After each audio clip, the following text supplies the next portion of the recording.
بسم اللہ الرحمن الرحیم۔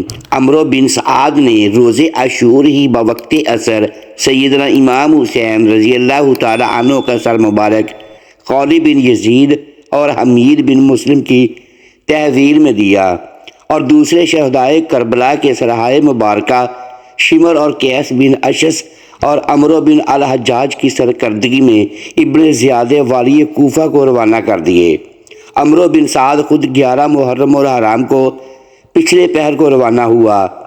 اس کے اور اس کی فوجوں کے چلے جانے کے بعد کربلا میں شہدائے کربلا کی لاشیں اور سید الشہدائے امام عالی مقام کی لاشیں مبارکہ جو کہ کفن و دفن کے بغیر خاک و خون میں پڑی ہوئی تھی، کربلا کی نزدیکی بستی غافریہ وغیرہ کے لوگوں نے اسے شناخت کیا اور پھر ان کی تجہیز و تکفین کی اور تکریم کے ساتھ ان پر نماز جنازہ پڑھی۔ اسی طرح دیگر شہدائے کربلا پر نماز جنازہ پڑھی گئی اور ان کی تجہیز و تکفین کر دی گئی۔ یہ واقعہ 12 محرم الحرام کا ہے۔ حضرت امام عالی مقام امام حسین رضی اللہ تعالی عنہ کے جسد اطہر کو عین اسی جگہ دفن کیا گیا جہاں اس وقت کربلا میں آپ کا مزار اقدس ہے۔ آپ کے قریب ہی شہزادہ علی اکبر اور شہزادہ علی اصغر رضی اللہ تعالی عنہما کو بھی دفن کر دیا گیا اور آپ کے خاندان کے دیگر شہدائے اور صحابہ و احباب کی لاشیں مبارکہ کو اکٹھا کر کے انہی کے قریب ایک بڑی قبر کھود کر دفن کر دیا گیا۔ جہاں تک سر اقدس امام عالی مقام کی بات ہے تو آپ کے ساتھ 16 نفوس قدسیہ کے سرہائے مبارکہ کو یزید پلید کے پاس دمشق بھجوایا گیا تھا، جن کو دمشق کے ایک قبرستان میں دفن کر دیا گیا، لیکن امام عالی مقام کے سر اقدس کو یزید پلید نے اپنے خزانے میں کسی صندوق میں بند رکھا اور کسی پر ظاہر نہ ہونے دیا۔ آخر جب سلیمان بن عبد الملک تخت پر بیٹھا تو اس کو اس امر کا انکشاف ہوا کہ سرکار امام حسین کا سر اقدس خزانے کے صندوق میں موجود ہے۔ جب اس صندوق میں سر انور کو دیکھا گیا تو اس سے تازہ خون بہہ رہا تھا اور چہرہ انور چمک رہا تھا۔ کچھ عرصہ اس نے سر انور کو پاس رکھا اور پھر اسے دمشق اقلان بھیج دیا، جہاں بدر جلال نے جو ایک خلیفہ کا وزیر اعظم تھا، جب اقلان پر قبضہ کیا تو اس نے سر اقدس کو نکال کر اس کی زیارت کی اور پھر ایک جگہ صندوق میں رکھ کر اس پر بڑی عالی شان عمارت بنا دی، جسے تاریخ میں مشہد بدر کے نام سے جانا جاتا ہے۔ 484 ہجری میں یہ عمارت مکمل ہو گئی تھی۔ پھر جب 548 ہجری میں عیسائیوں کا اقلان پر تسلط ہوا تو عقیدت مند مسلمانوں نے سر مبارک والا صندوق اس عمارت سے نکالا اور اپنے ساتھ مصر لے گئے۔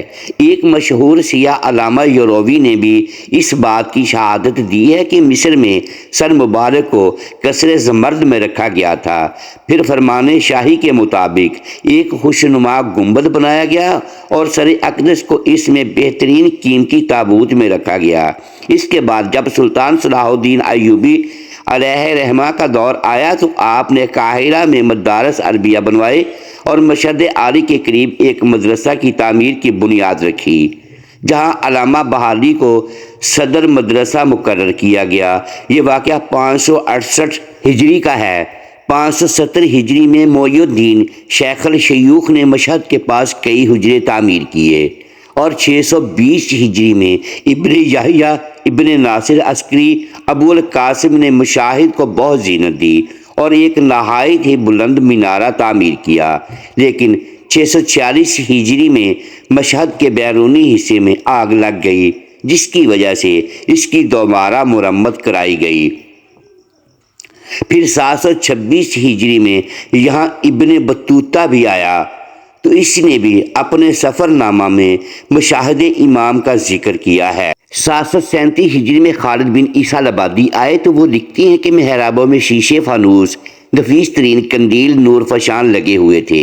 یوں ہی ہر زمانے میں والیان مصر اس کی تزئین کرتے چلے آئے ہیں۔ پھر 1115 ہجری میں امیر حسن ابان الجلگی نے اس کی توسیع اور چوب آب نوشی کا خوشنما تابوت بنایا اور اس پر سنہری کام کرایا۔ پھر اس تابوت پر سبز حریہ چڑھایا گیا۔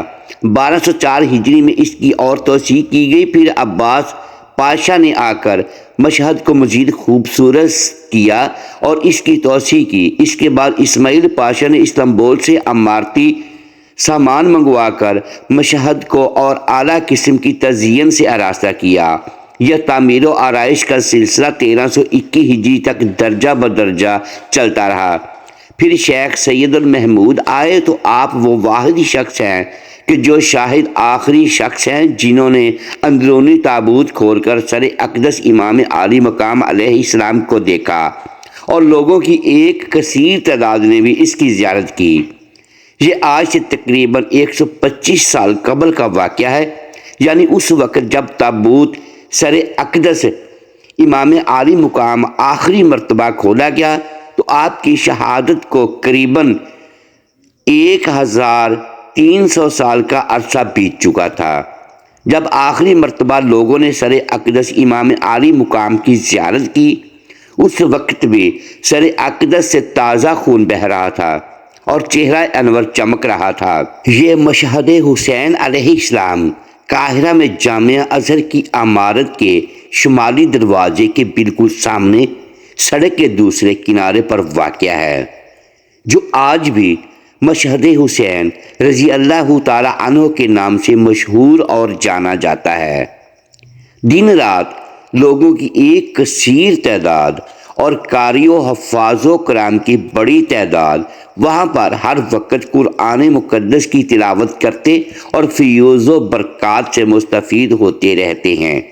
تاریخ کربلا دوستو، معروف تاریخ دان حافظ ابن کثیر علیہ رحمہ نے سر امام عالی مقام کے متعلق 3 مختلف طرح کی روایت نقل کی ہیں۔ اول یہ ہے، سر امام عالی مقام کو نائب مدینہ عمرو بن سعید کو بھجوا دیا گیا تھا، جو کہ اس نے جنت البقیع میں سیدہ فاطمہ رضی اللہ تعالی عنہا کے قریب دفن کر دیا تھا۔ اس سلسلے میں آپ نے دوسری روایت ابن ابی الدنیا کے حوالے سے بیان کی ہے کہ جس کے مطابق یزید نے آپ کا سر مبارک خزانے میں رکھوا دیا تھا، یہاں تک کہ جب یہ مرا تو سر اقدس کو خزانہ سے نکال کر دمشق شہر میں باب الفرادیس کے اندر دفن کر دیا گیا، مگر یہ دونوں روایتیں ضعیف ہیں۔ ایک تیسری روایت امام ابن عساکر نے یزید کی داعیہ کے حالات میں نقل کی ہے، یعنی جب سر اقدس کو یزید کے سامنے رکھا گیا تو اس نے بطور مثال یہ شعر پڑھا تھا: کاش میرے شیوخ کے بدر میں نیزوں کے پڑنے سے خزرج کی گھبراہٹ کو دیکھتے۔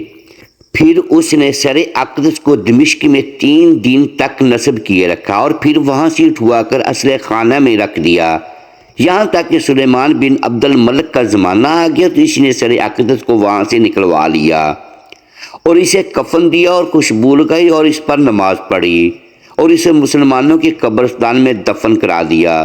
لیکن جب بنو عباس آئے تو انہوں نے اسے کھود کر نکالا اور اسے اپنے ساتھ لے گئے۔ اس روایت کی راویہ یعنی یزید کی داعیہ بنی امیہ کی حکومت کے بعد تک زندہ رہی اور 100 سال سے زیادہ کی عمر پائی۔ حافظ ابن کثیر مزید لکھتے ہیں کہ فاطمیوں نے 400 ہجری کے قبل سے لے کر 660 ہجری کے بعد تک دیار مصر پر قبضہ کیا اور یہ دعویٰ کیا کہ حضرت امام حسین علیہ السلام کا سر مبارک دیار مصر میں پہنچا اور اسے وہاں دفن کیا گیا۔ یہاں 500 ہجری کے بعد ایک مزار بنایا گیا جو کہ آج تک اسی نام سے مصر میں مشہور ہے۔ آپ فرماتے ہیں کئی اہل علم آئمہ نے بیان کیا ہے کہ اس کی کوئی اصل نہیں ہے اور اسی سے ان کا مقصد نسب شریف کے دعویٰ کے بطلان کو چھپانا ہے اور وہ اس میں جھوٹے اور خائن ہیں۔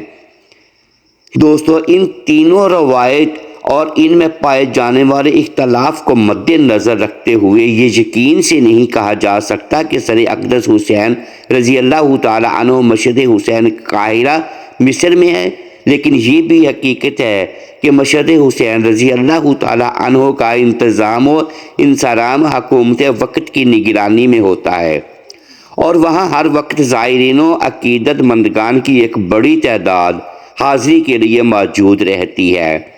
اصل حقیقت تو اللہ عز و جل ہی بہتر جانتا ہے۔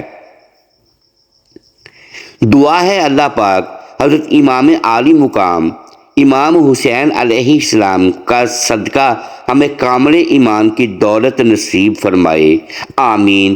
محترم ناظرین، امید ہے آج کی یہ ویڈیو آپ کو پسند آئی ہوگی۔ ناظرین گرامی، اگر اس ویڈیو میں دانستہ یا دیدہ دانستہ الفاظ کی درستگی ہم نہیں کر پائے تو ہم آپ سے معذرت خواہ ہیں اور اللہ کے حضور معافی کے طلبگار ہیں۔ محترم ساتھیوں، ویڈیو کو لائک کیجیے اور اپنے اس چینل کو سبسکرائب لازمی کیجیے، بیل آئیکن پریس کر دیں تاکہ ہر نئی آنے والی ویڈیو آپ تک بر وقت پہنچ سکے اور ہماری حوصلہ افزائی ہوتی رہے۔ شکریہ، اللہ حافظ۔